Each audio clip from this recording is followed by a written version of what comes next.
Und Ringfrei für nächste Runde hier bei Dragon Ball Xenoverse, beziehungsweise dem Let's Review von Dragon Ball Super. Ja, wir sehen hier Super Saiyan 4 Vegeta und Super Saiyan God Goku. Ja, den werden wir vor allem im nächsten Part noch erleben. Den allmächtigen Super Saiyan Goto. Vielleicht sollen wir noch ein bisschen kurz aufladen. Der Grund, wieso ich Vegeta als einfacher Super Saiyan nehme, naja, ich wollte wieder mal ein bisschen episch darstellen. Zum einen das und zum anderen, naja, ich sag's mal so, Vegeta hat in dieser Folge nicht unbedingt den Glanzauftritt, den er eigentlich verdient hätte. Das hat vor allem, ja, ein bisschen quatschen. Okay. Was das war, keine Ahnung. So, wie sieht's aus? Geoboy 112, wo willst du hin? Gehen wir direkt los? Oder wir werden erst mal ein bisschen quatschen. Von mir aus mache ich direkt. Ja, wieso nicht? Weiter erstmal, weil wir ein paar Dragon Balls farmen oder was? Von mir aus. Ein paar Dragon Balls farmen, war? Kann eigentlich bei dir ganz gut. Nun wird aber auch sein. Wow, er legt schon nochmal los.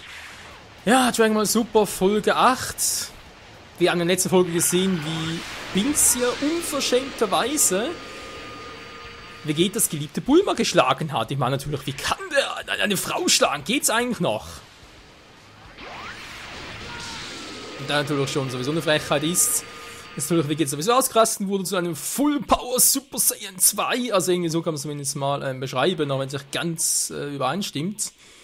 Jedenfalls, die große Hoffnung war ja vom Film, dass jetzt endlich mal zum dreifachen Super Saiyan wird. Ich meine, im Manga hat das nie gepackt, die Verwandlung, und in Spielen, sogar bei Wedge Blast 2 hatte die Verwandlung schon inne. Und bei Dragon Ball Heroes sowieso, aber das ist ein anderes Thema. Jetzt war die Hoffnung doch groß, ja, zumindest hier noch dreifacher Super Saiyan Vegeta, aber nö. Wurde nichts draus. Vegeta hat das zweifache Super Saiyan gegen Bills gecatcht und da ganz ehrlich jetzt nicht so die super Figur gemacht, wie man es aus dem Film kennt und auch aus dem Manga zu Dragon Ball Super. Gut, die Manga hat eigentlich auch Gotenks bessere Figur gemacht, da wurde zum dreifachen Super Saiyajin. Im Film wurde er zum normalen Super Saiyajin und hier war Dragon Ball Super irgendwie nur normaler Saiyajin. Also keine Ahnung, was die Entwickler da irgendwie sich denken, was sich Akira Toriyama dabei denkt. Er hat scheinbar trotzdem einen Lied dabei in dieser ganzen Umsetzung. Und was wollte ich noch gerade sagen?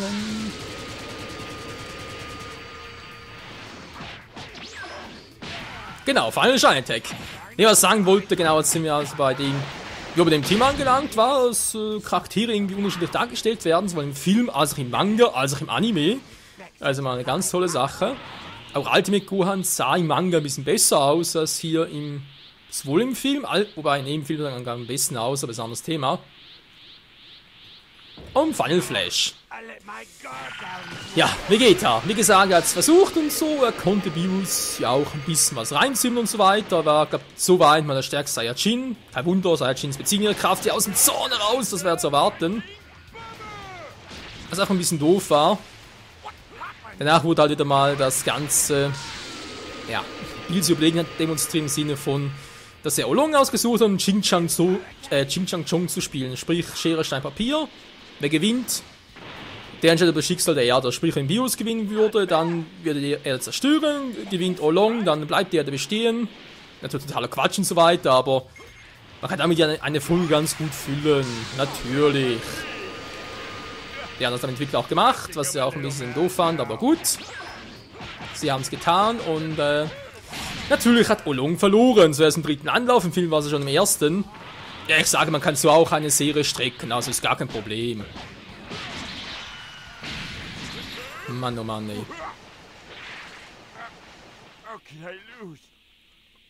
Naja, bis das halt.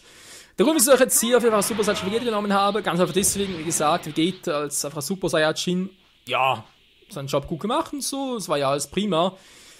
Aber als Dreifacher wäre es epischer gewesen und weil es den hier im Spiel nicht gibt, einen Dreifacher, dachte ich mir so, leg doch eine Chip oben drauf, kann ich auch ein bisschen diejenigen, die GT auch, ja, eigentlich doch noch cool finden, wie ich, ein bisschen glücklich machen, diejenigen, die GT halt nicht geil, cool finden, die haben mal Pech gehabt, wie auch immer, man kann sich da Anrecht machen.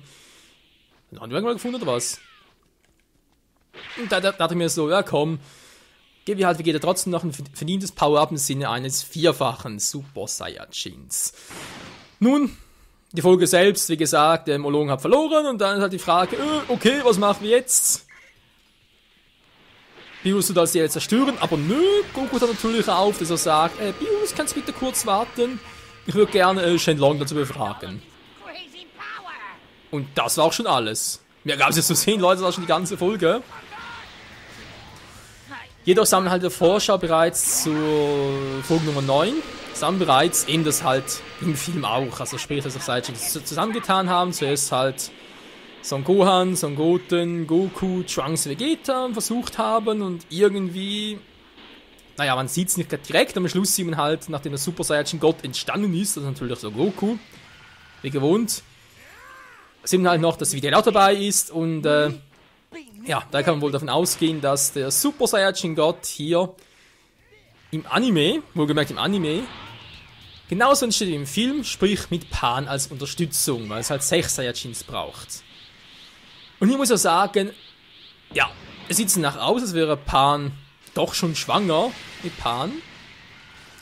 Da muss ich ganz ehrlich sagen, sag mal, liebe Entwickler, jetzt ist aber langsam Feierabend. Also jetzt ist bei euch, glaube ich, irgendwann eine Schraube locker. Da kann ja wohl nicht sein, dass ihr die Serie ein halbes Jahr nach dem Kampf gegen Buu darstellt. Und Videl bereits schwanger ist, sprich, Pan müsste zum Zeitpunkt des 28. großen Turniers bereits etwa 9 Jahre alt sein. Moment. Ja, 8,5 vom Jahr aus, 8,5 bis 9. Was natürlich nicht so ist, weil wir kennen das 28. große Turnier und so weiter, aber ich habe langsam jetzt das Gefühl, dass die Entwickler darauf absehen, dass sie halt auch das Ende von Dragon Ball überschreiben wollen, vielleicht sogar Up weglassen. Damit nicht nur GT, wie gesagt, nicht gemacht, sondern auch irgendwie die ganze Stärke von Pan und allem möglichen noch und alles irgendwie umschreiben wollen. Das nur, weil sie irgendwie das Gefühl hatten, ja, mit dem Film, das war eine ganz geile Idee und so, mit Beerus, Gott Zerstörung und so weiter. Und nach, oh, der Super Saiyan Gott, Super Saiyan mit den blauen Haaren, der ist auch ganz geil und Freezes Wiedererweckung und so weiter. Ach, ist doch einfach alles Hammer, jetzt können wir alles nochmal schön neu ausbauen, alles nochmal neu schreiben. Ganz ehrlich, was für ein Bullshit. Ich kann immer noch verstehen, dass wenn man geht, bei einigen so gut ankommt, bei Akira Toriyama auch nicht. Ja, und dass obwohl ja GT ursprünglich nur die S40 Folgen sein sollen, sprich nur die Baby-Saga, ohne noch die Super 17 und die Teufelsdrachen-Saga. Gut, Saga ist übertrieben, es waren nur ein paar Folgen, aber trotzdem, dass auf dem 4-fachen Super Saiyan überschreien möchte, das allein finde ich ja schon ein bisschen, ja, nee, aber ich mag es einfach nicht, wenn jemand, ich sag's mal so, es ist trotz allem Akira Toriyamas Werk und Dragon Ball GT, er hat zwar nicht selbst in der Umsetzung daran gearbeitet, aber halt trotzdem Entwurf dazu beigetragen, zum Beispiel das Logo, den 4-fachen Super Saiyajin, dann noch die ganze Charakterentwicklung von halt, also, Prinz Pilaf und so, nach sonst Pan und und alles mögliche, hat alles dazu beigetragen. Und jetzt sieht es echt so aus, dass er sein eigenes Werk überschreiben möchte. Und ganz ehrlich, wenn man schon sein eigenes Werk in so vielen Spielen, und seitdem gab es wirklich sehr viele Spiele, wo auch die ganzen Charaktere daran teilgenommen haben, auch aus Dragon Ball GT und so weiter, auch hier sogar auch in Xenoverse. Und wenn es trotzdem darauf abziehen, neue Serien zu entwerfen, die alten Serien irgendwie überschreiben soll, nur weil es einem nicht so gepasst hat und damals gemacht hat. Nee, sorry, das finde ich einfach nur eine Schweinerei, eine Frechheit und desgleichen. Man soll doch wirklich dazu seinem eigenen Werk stehen. Warum denn nicht? Was ist so schlimm daran? Klar, was Dragon Ball GT, ja, wie gesagt, von den letzten 24 Episoden war jetzt nicht gerade der Hammer und so weiter. Also einfach zu überschreien und so und, ja, nee, also sorry, aber da ist mir als Dragon Ball Fan schon nicht mehr so wohl. Wobei, das hat auch einen anderen Grund. Liegt auch daran, wegen der Buu-Saga. Und damit, dass ja die Buu-Saga ursprünglich, noch einen ganz kurzen Kampf hier machen. Ja, wieso nicht? War nicht lange schon. Nee, garantiert nicht, hey. Oh, bereits 3, cool, ja, kann vielleicht noch was werden. Die Buu-Saga, ja, wieso die Buu-Saga? Akira Toriyama hatte ursprünglich eine ganz andere Idee mit der Buu-Saga, als nach im Manga zustande gekommen ist. Sprich, es sollte so werden wie bei... Oh, schlag mich, wie war das? Welches Spiel? Shimudokai 2 oder so? Wo es darum ging, dass Piccolo der große Bösewicht war und so und von Babidi übernommen wurde und dann böse wurde und dann sogar Buu unter Kontrolle hat und so weiter. Und dass Goku ja gar nicht mehr ins Leben zurückgeholt werden soll, sondern wirklich Goten eigentlich der neue Son Goku ist, wie es ja auch von der Frisur her und so gedacht war. Etc. gab es da wirklich so eine Anspielung darauf. Beziehungsweise, das war wirklich der ursprüngliche Gedanke daran und dass Gohan wirklich als Ultimate Gohan der am Schluss der große Sieger und so weiter ist, also der stärkste von allen. Und Goku nicht mehr zurückkommen soll, nach der Kampf zwischen Vegeta und Son Goku soll es gar nicht geben, sondern eben zwischen Piccolo und Son Goku. Und Akira Toriyama hat das nur geändert, um seinen Fans einen Gefallen zu tun. Da muss ich aber gesagt sagen, einerseits, ich finde es geil, er hört auf seine Fans so, finde ich alles cool. Aber andererseits, sorry, das war seine Idee, wenn ein Künstler eine Idee hat zu einem Werk. Da musste doch auch dazu imstande sein, dieses selbst zu vertreten, nicht irgendwie... Ich meine, es wäre trotzdem geil ausgegangen, wäre cool übergekommen und so weiter. Aber nee, die Fans wollen unbedingt den Kampf zwischen Vegeta und Son Goku sehen und deswegen hat er alles geändert. Das ist ein großen Teil. Und das habe ich das Gefühl, fängt jetzt wieder an. Also sprich, fängt wieder an, dass er jetzt das Gefühl hat, ja, er müsste jetzt ein ganzes Rest noch bringen, da mit Dragon Ball Super und so weiter, das ursprünglich gar nicht so geplant war. Dass er quasi nur einen Film machen wollte zu Dragon Ball Z Kampf der Götter. Dann irgendwie rauskam, oh, das sieht ja ganz geil aus und so, die Fans wollen doch was, okay, jetzt muss er aber alles umschauen und so weiter, egal, Hauptsache macht den Fans eine Freude. Ja, nee, wie gesagt, ich finde es so toll, wenn Fans eine Freude machen, auf sie hört, oder auf uns hört, wohlgemerkt, aber dass ein eigenes Werk quasi hinterfragt und dann das einfach ändert. Sorry, aber das finde ich jetzt nicht cool. Hätte irgendwie einen Kompromiss finden müssen. Aber naja, ihr merkt, ich interpretiere wieder mal viel rein. Gut, dass mit der Aussage nicht hineininterpretiert, das ist wirklich so, dass es ursprünglich anders gehabt wollte. Aber wie er das mit Dragon Ball Super noch machen wird, das heißt hier mit dem Ende der Battle of Gods Saga, nachher natürlich mit Resurrection F und so weiter, wenn das Ganze umsetzen wird, das ist noch eine andere Frage. Vor allem natürlich auch, wie weit er überhaupt im Umsetzen des Animes involviert ist. Weil wie gesagt, es gibt einen Manga dazu, zu Dragon Ball Super. Und es ist aber sehr vieles anderes. Manchmal sehr viel kürzer alles. Dass man in Ruhe Goku... du sollst in Ruhe lassen, du alter Sack. Mann, ist er gut. Ey, normaler Super Saiyajin, wohlgemerkt. Ey, hallo, darf ich mal aufstehen? Kann gar nichts machen. Wow. Warte mal, der down, ey. Was ist denn das für ein Typ? Ich muss mich doch noch konzentrieren dabei. Und ja, zum einen eben, wie gesagt, auch das mit Gohan, also sprich das Ultimate Gohan, das noch besser dargestellt wurde. Und das gute Ding ist, als Treffer Super Saiyan aufgetaucht ist. Hier hat ja auch der Kampf von Goku gegen Bio, also sprich der erste wurde anders dargestellt und so. Da fangen wir halt schon, wieso jetzt trotzdem das so groß anders vom Anime zum Manga hin?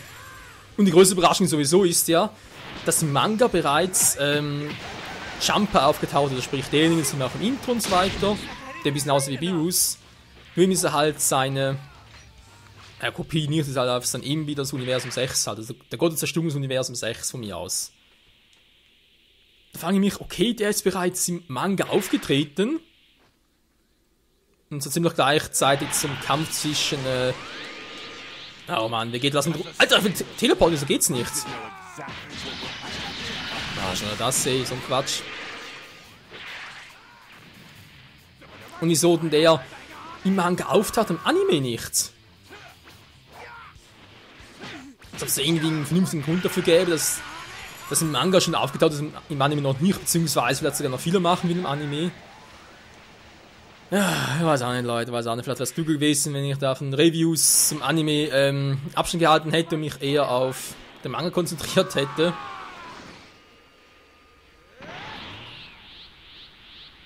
Was? Bang Bang, Kamehameha! Mit der ganzen Schreit, hey. Naja, wie gesagt, es war erst die 8. Episode, es ist noch lange hin vom Ganzen her, also vom ganzen Anime her. Es soll ja angeblich etwa 100 Folgen mehr vom Anime, deswegen natürlich immer noch die Frage, wie das Ganze ausgehen und verbinden. Logan Toki stark, okay. Naja, gut, sagen wir ein paar zu beenden. Eben ist eine gute Frage, das Ganze noch ausgehen wird, was es doch alles den Entwickler noch einfallen lassen und ob es natürlich alles noch besser entwickeln wird. Gut, ich meine, wenn es natürlich besser entwickeln wird, das ist natürlich aus meiner Sichtweise. Andere sagen vermutlich, oh nein, Dragon Ball Super ist ganz geil, viel besser als der Film und so weiter, viel besser als Dragon Ball Z, besser als GT. Keine Ahnung, ich sehe es nicht ein, was daran wirklich sehr viel besser sein soll, vor allem besser als der Film nicht, wenn irgendwie Charaktere irgendwie schwächer dargestellt werden, als in die Länge gezogen wird und so weiter und so fort.